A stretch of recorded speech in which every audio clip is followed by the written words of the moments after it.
निर्वाचन आयोग के आदेश के बाद सभी जिलों में लोकसभा चुनाव की तैयारी प्रशासनिक स्तर से शुरू हो गई है। इसी के साथ भागलपुर के जिलाधिकारी डॉक्टर नवल किशोर चौधरी ने आज प्रेस वार्ता आयोजित की, जिसमें उन्होंने 2024 के लोकसभा चुनाव के निर्वाचन के संदर्भ में अहम जानकारी साझा की। साथ ही जिलाधिकारी ने आम जनता को पूरी तन्मयता से अपने मताधिकार का प्रयोग करने की अपील की। उन्होंने कहा कि जिस युवा या युवती का उम्र 18 वर्ष से ज्यादा हो रहा है और वह वोटर लिस्ट में नाम नहीं जुड़वा पाए हैं तो अभी भी समय है, वे अपना नाम जल्द से जल्द जुड़वा सकते हैं। वही जिलाधिकारी ने जानकारी दी कि लोकसभा निर्वाचन 2024 को लेकर कुल 2234 बूथ बनाए गए हैं, जिसमें 1267 मतदान भवन केंद्र की संख्या है, जिसमें 14 चलंत बूथ है। उन्होंने कहा कि भागलपुर में कुल 22,93,233 वोटर हैं। 1000 पुरुष पर पहले 888 महिला हुआ करती थी, लेकिन इसको बढ़कर 1000 पुरुष पर 919 महिलाएं हो गई हैं, जो कि खुशी की बात है। साथ ही उन्होंने कहा कि एसएसटी और एफएसटी टीम का गठन कर लिया गया है।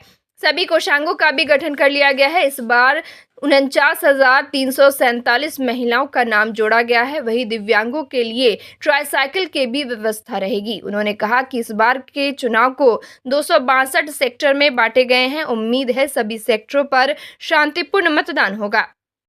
आपको लोकसभा निर्वाचन 2024 के बारे में आप सभी को अवगत कराना चाह रहे हैं कि हमारे यहाँ कुल 2234 बूथ हैं, जिसमें कि जो कि 1267 मतदान केंद्र भवन की संख्या है, जिसमें मात्र 14 बूथ चलंत हैं। चलंत का मतलब जो परमानेंट बिल्डिंग में नहीं है, और हम लोग वहाँ टेम्पररी बूथ इस्टेब्लिश करेंगे और पूरी सुरक्षा रखेंगे। और एक अच्छी बात यह है कि जो हमारे यहाँ वोटर्स की संख्या है 22,93,233 वोटर्स हैं, और जेंडर रेशियो जब जनवरी में 22 जनवरी को जब इलेक्टोरल रोल पब्लिश हुआ, उस समय जेंडर रेशियो 888 था, जिसके बाद वो चिंताजनक थी, और हमारी पूरी टीम ने मेहनत किया है और उस जेंडर रेशियो को बढ़ा करके हम लोगों ने 919 किया है। और अभी भी हमारे पास कई फॉर्म्स लंबित हैं जो डिस्पोजल हो जाएंगे। तो मुझे पूरा विश्वास है कि जेंडर रेशियो हमारा 923 से अधिक होगा, और हम लोग अभी भी लगे हुए हैं कि इसको इम्प्रूव करें। जेंडर रेशियो का मतलब है कि प्रति 1000 पुरुष वोटर पे कितनी महिला वोटर है। तो पहले 1000 पुरुष वोटर पे 888 महिलाओं का नाम था, अभी 1000 प्रति पुरुष वोटर पे कुल 919 महिला वोटर हो गई है। जो संख्या जो छूटा हुआ था, जो महिलाओं का नाम छूटा हुआ था, हम लोग उसको बढ़ाने का प्रयास कर रहे हैं।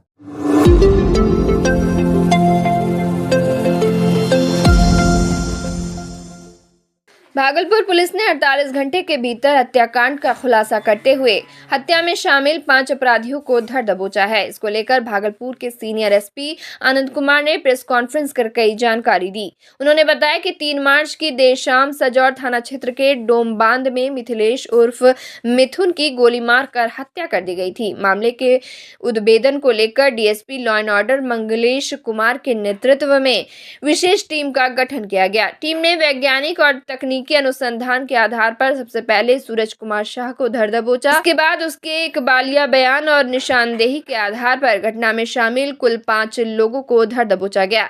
एसएसपी ने बताया कि मृतक की पत्नी अंजलि का प्रेम प्रसंग गांव के सूरज शाह के साथ था। जैसे ही मिथिलेश को इस बात की भनक लगी, अंजलि और उसके प्रेमी सूरज ने मिथिलेश को रास्ते से हटाने के लिए 2 लाख रुपए की सुपारी दे डाली। साथ ही वरीय पुलिस अधीक्षक ने कहा कि जल्द ही घटना में शामिल सभी अपराधी सलाखों के पीछे होंगे।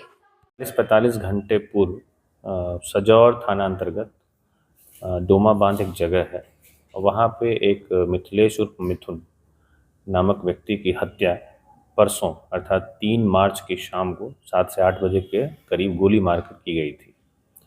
और इस हत्या में उद्भेदन और अपराधियों की पहचान और उनकी गिरफ्तारी के लिए एसडीपीओ विधि व्यवस्था मंगलेश जी के नेतृत्व में एक टीम बनी थी, और कई साक्षियों से, लोगों से पूछताछ की गई और वैज्ञानिक साक्ष्य संकलन किया गया। तो इसमें एक व्यक्ति सौरभ है जिसकी संलिप्तता सामने आई, और उनसे पूछताछ हुई तो उस पूरे हत्याकांड में शामिल 7 अन्य लोगों का पता चला, और उन सभी के बारे में वैज्ञानिक साक्ष्य भी संकलन किया गया है। और इस पूरे हत्या कारित करने के लिए अपराधियों ने करीब 2 लाख रुपए की बात हुई थी, जिसमें से 40,000 रुपये के ट्रांजैक्शन का भी पता चला है। ऑनलाइन ट्रांजैक्शन हुआ है जिसमें 20,000 का, उसके भी प्रमाण मिले हैं।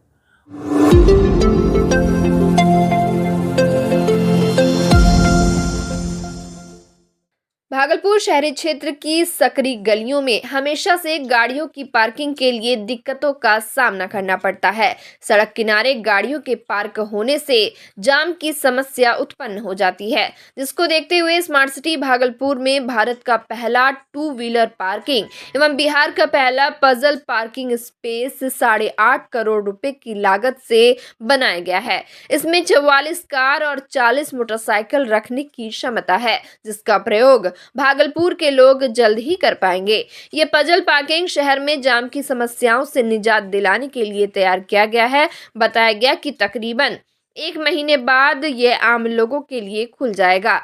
अभी ट्रायल बेसिस पर चल रहा है। इस पजल पार्किंग की खास बात यह है कि इसके टॉप रूफ में अत्याधुनिक सुविधाओं से लैस एक गेस्ट हाउस भी बनाया गया है, जिसमें मीटिंग, छोटे कार्यक्रम आदि हो सकेंगे। वही ये पजल पार्किंग पूरी तरह हाइड्रोलिक है। इसको लेकर रिलायंस स्मार्ट इंडिया के निर्देशक ब्रिजेश नरूला और प्रबंधन तकनीकी एवं पीआरओ पंकज कुमार ने कई जानकारी दी। ये पार्किंग एक्चुअली ये पजल पार्किंग है, जो कि हमारे बिहार में तो पहला है और इंडिया में 2 व्हील पार्किंग फर्स्ट है।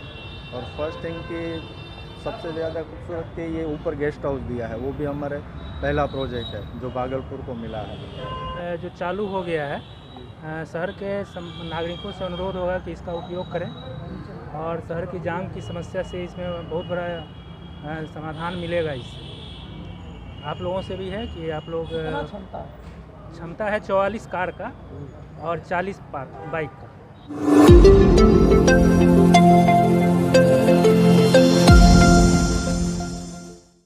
भागलपुर के समीक्षा भवन में आज जिलाधिकारी डॉक्टर नवल किशोर चौधरी की अध्यक्षता में बैठक का आयोजन किया गया, जिसमें विकास कार्य एवं रेवेन्यू को लेकर कई बिंदुओं पर वार्ता हुई। कार्यक्रम के दौरान विभाग से संबंधित कई अधिकारी मौजूद थे।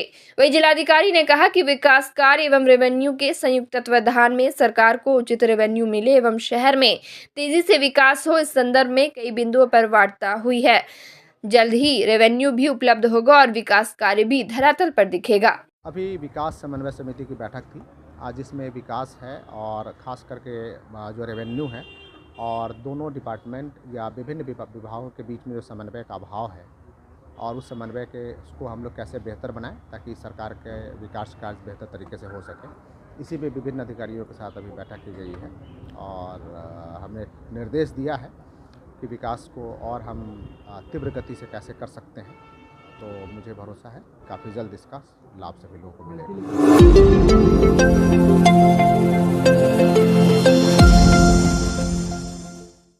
भागलपुर के उत्पाद कोर्ट 12 में न्यायाधीश राजेश सिंह ने शराब तस्कर को 5 साल कारावास और 1 लाख आर्थिक दंड की सजा सुनाई है। दंड नहीं देने पर 3 महीने अतिरिक्त कारावास की सजा दी जाएगी। बता दें कि यह घटना 15 अप्रैल 2023 की है, जिसमें चोरी की मोटरसाइकिल से 130 लीटर देशी शराब छोटू कुमार नामक युवक ला रहा था। पुलिस गश्ती के दौरान उसे कहलगांव एनटीपीसी के गेट नंबर 3 पर पकड़ा गया और आज उसे सजा सुनाई गई। ये जानकारी उत्पाद कोर्ट के एपीपी भोला प्रसाद ने दी।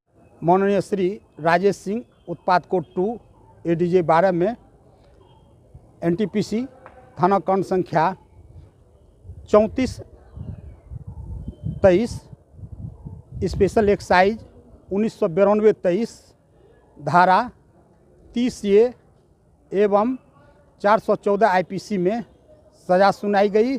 यह घटना 15/4/2023 की है और इसमें छोटू कुमार अभियुक्त है।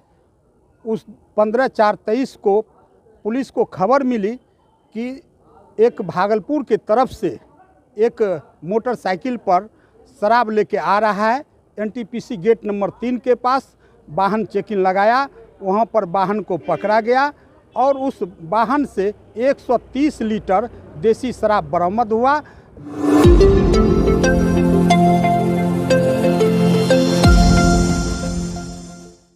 भागलपुर जिला अंतर्गत कहलगांव सनोखर थाना क्षेत्र के बनियाडा गांव के वार्ड नंबर 14 में देर रात अज्ञात चोरों ने ट्रांसफार्मर चोरी कर लिया, जिसके कारण तकरीबन 50 घरों में बिजली नहीं आई।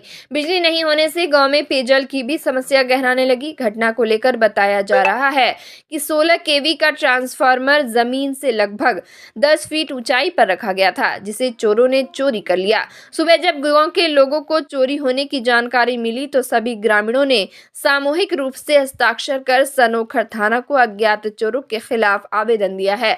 ये तो रात को ट्रांसफार्मर तोड़कर लेते गया है चोर।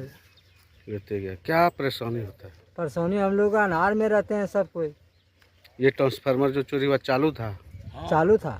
कितने? पहले तो पानी दिक्कत हो रहा है कि लाई रो धोए रो पिए रो पानी नहीं छे, लाइने नहीं छे, बाल बच्चा भी पढ़े रे दिक्कत छे, घर अनार रही छे, मोबाइल चार्ज नहीं होय छे, आरो सब चीज रे दिक्कत छे।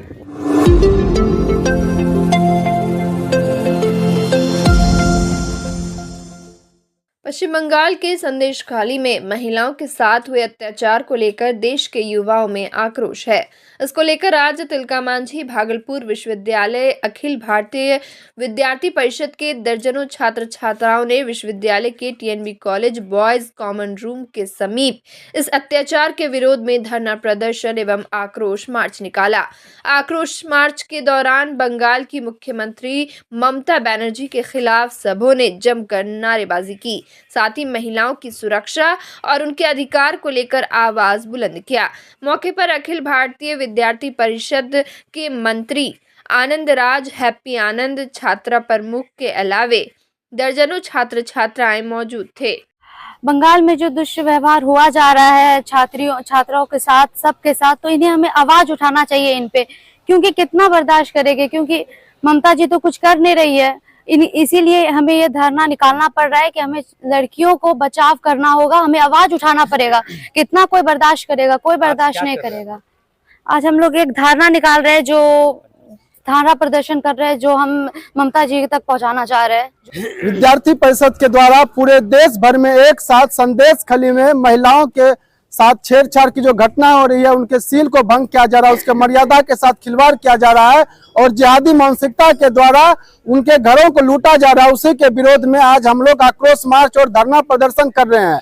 ज्ञात हो कि बंगाल में पिछले कई वर्षों से लगातार इस प्रकार का ममता बनर्जी के संरक्षण में ऐसे जिहादी मानसिकताओं के लिए इसको संरक्षण मिल रहा है और उनके संरक्षण में वहां के महिलाओं के ऊपर, वहां के पुरुषों के ऊपर अत्याचार हो रहा है, उनके घरों को लूटा जा रहा है। लेकिन महिला ममता बनर्जी जो खुद एक महिला है और महिला के दर्द को नहीं समझ सकती है और वो संरक्षण, उल्टे संरक्षण देने का कार्य करती है। विद्यार्थी